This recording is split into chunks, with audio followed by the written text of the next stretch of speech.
just supercharged to 87%.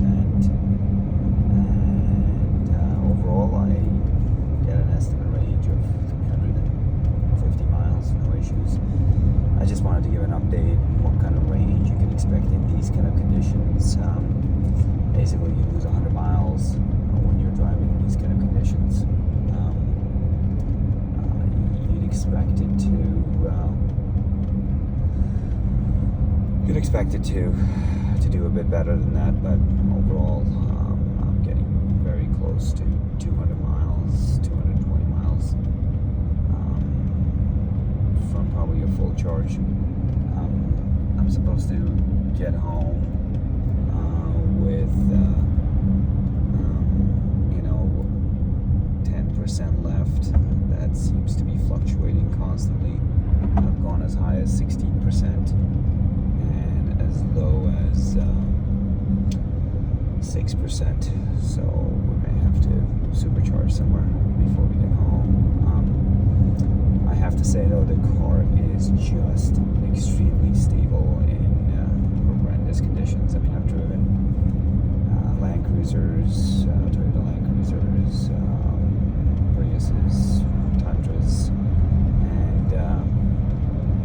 and it's probably one of the best cars I've driven in the snow. It's just so sure-footed. I never really worry about losing control, even in these kind of conditions.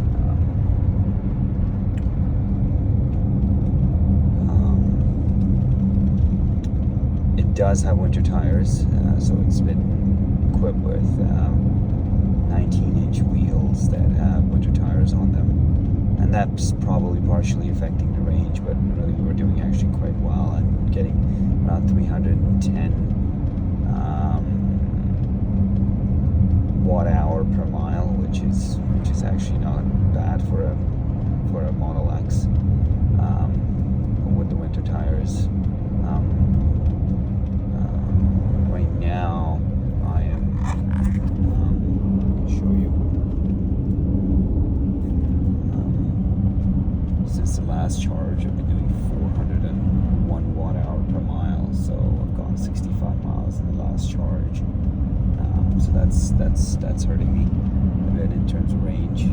It's just the traction is not there, and I guess a lot of battery is being wasted trying to get that traction. But overall, extremely happy. A bit of range loss, but I've passed Forerunners and Subarus all day long today in these kind of conditions, and we're doing really, really well. So I don't know. I feel like the car is great to drive. Anyways, a bit of an update on what you can expect from your Tesla in Eastern Oregon and in Idaho.